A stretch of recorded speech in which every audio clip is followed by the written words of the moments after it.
Sekarang saya pertama kali ke Mas Adi Pray. Benarkah bahwa memang partai politik mengantarkan calon-calon populer? Ya juga karena realitas di masyarakat juga memilih calon-calon populer. Capek-capek elit jualan visi dan misi.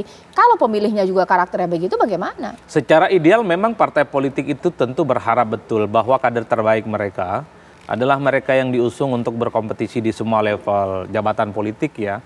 Entah itu pilpres, pilkada, dan seterusnya, dan seterusnya. But on the other hand kita harus juga melihat secara realistis partai ini kalau memang dukungan partainya nggak kuat, logistiknya nggak kuat, kadernya ini nggak populer, misalnya tidak disupport oleh mesin dan infrastruktur yang kuat, dia mengalah pada realitas politik. Siapa yang tidak kenal PKS? Partai kader dari awal mereka itu ditempa dengan pendidikan politik yang matang, tapi di berbagai pilkada mereka tidak menjagokan kader mereka. Yang ingin saya katakan adalah karena party ID kita itu rendah, seringkali kandidat yang muncul itu tidak peduli partainya apa. Yang penting dia dikenal, yang penting dia disukai, yang penting dia kelihatan royal, maka dialah yang akan kemudian diusung dan akan memenangkan pertarungan. Karena pemilih kita simpel-simpel aja pikirannya. Semua partai politik ujung-ujungnya itu kerja di akhir. Nggak pernah partai politik itu misalnya dia all the time melakukan kerja politik sepanjang 5 tahun, ujung-ujungnya main di akhir. Mau partai nasionalis, mau Islam nasionalis, mau partai agamis, semua sama kelakuannya. Mereka mendatangi masyarakat kalau mau pemilihan aja. Selebihnya mereka tidak pernah berbuat apa-apa. Kan itu aja politik kita. Terakhir Mbak Irma, kalaulah memang ia nanti dijagokan Kaesang untuk maju gitu ya, bagaimana kalau semacam pisau bermata dua? Ini menjadi kritikan juga untuk PSI. Ya Kaesang tidak punya pengalaman politik yang cukup dibandingkan kader-kader yang baik juga ada di PSI atau juga kader-kader yang lain di partai lain. Bagaimana? Begini, Kaesang itu meski masih muda ya, Mas Ketum itu sudah menjadi magnet bagi banyak sekali orang-orang untuk login ke PSI, itu tidak bisa dipungkiri. Tadi saya sepakat dengan Mas Adi bahwa ada popularitas itu tidak sama dengan elektabilitas ya kan.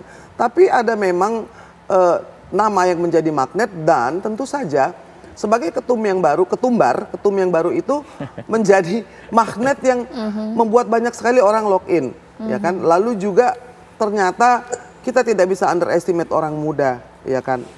Syahrir pada waktu menjadi Perdana Menteri juga umur 26 tahun. Lalu juga dulu pejuang-pejuang kita muda. Dan saya pikir ini tempat memang PSI itu memberikan tempat yang selebar-lebarnya buat anak muda ya kan. Ada sih orang-orang yang tua seperti saya di belakang sebagai penasehat. Namun yang maju di depan itu adalah anak-anak muda. Memang DNA yang diusung itu adalah anti korupsi dan anti intoleransi ya. Dan itulah yang membuat kita ini ingin mengawal aset perampasan aset koruptor dan itu Bro Tum yang selalu mengatakan bahwa itu yang akan dilakukan pertama kali. Nah dari semudah itu tapi kan saya pikir bisa melakukan otokritik lalu punya agenda yang tepat. Otokritiknya adalah ini PSI ini belum sampai ke desa-desa. Jadi kita harus kuat untuk merambah ke pedesaan. Jadi saya pikir ada agenda-agenda yang mampu dijalankan dan terlihat bahwa memang kenaikan dari suaranya signifikan. Walaupun waktunya singkat sekali. Tadi sepakat sama Mas Adi Pray itu bahwa masyarakat menginginkan sesuatu yang mungkin mereka kenal, mereka tahu dan mereka bisa percaya terhadap nama tersebut. Terima kasih Inang. Sekarang saya ke Pak Wihadi. Kalau soal masalah populer-populer, Gerindra punya kader-kader yang populer juga. Ada Mbak Sarah atau Budi Jiwandono juga ya. Ganteng ya, begitu viral kemarin ketika pernikahan. Kenapa tidak dia? Ini bagaimana Pak Wihadi? Nah, tentunya ada satu pemikiran juga.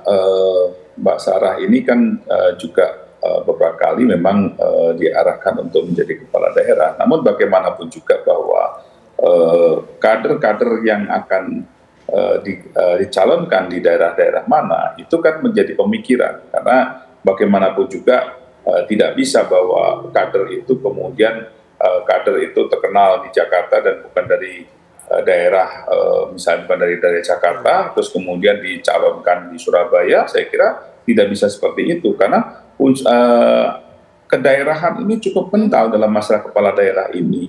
Tidak bisa kepala daerah itu dari daerah yang lain kemudian tahu-tahu masuk ke daerah tersebut dan segala macam. Pasti ada benang merah daripada tentu ada suatu kaitan dengan daerah tersebut. Nah inilah yang memang sekarang lebih banyak terjadi di Baik. daerah-daerah itu yang menginginkan putra-putra daerah lain untuk bisa maju sebagai kepala daerah. Namun popularitas daripada seseorang itu secara nasional ada juga yang bisa diterima secara nasional. Pak Jadi Wihadi. tapi ini kita Oke, sekarang terakhir ke Bang Viva Yoga. Kalau PAN gak usah ditanya, ini segudang artis, namanya juga partai artis nasional seperti itu kan. Komeng aja bisa, kenapa nggak dimajukan? Artis-artisnya maju ini, PAN bisa lah, Bang Viva Yoga.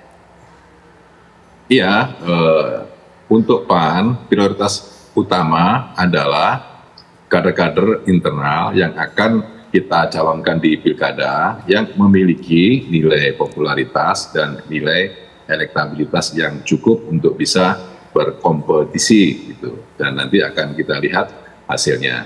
Dan yang utama Mas Adi ya, seluruh partai politik bukan hanya di Indonesia saya rasa, tapi juga di dunia menginginkan, mencita-citakan party ID-nya itu membesar gitu. Jadi kesan publiknya kan seakan-akan partai politik itu bekerja 1 tahun menjelang pemilu. Menurut saya itu kurang tepat. Partai-partai politik itu akan bekerja setelah pelantikan presiden. Itu akan bekerja lagi dalam rangka apa? Menata struktur, melakukan proses regenerasi, membangun basis, membuat program-program yang tekstual dengan daerahnya. Dalam rangka apa? Untuk meningkatkan party ID. Kalau party ID-nya besar, saya rasa partai politik itu tidak akan kesulitan untuk mendapatkan suara di pemilu legislatif. Oke, terima kasih Bang Viva Yoga, Pak Wihadi, Mas Adi Pray, Inang. Ini mudah-mudahan bahwa partai politik ini benar-benar menjadi kendaraan atau mesin partai politik yang mengantarkan keluarga sendiri. Artinya adalah kader-kader terbaik. Meskipun memang kita akan lihat nanti bagaimana gejala politik akan bergulir sebulan, 2 bulan, beberapa bulan ke depan.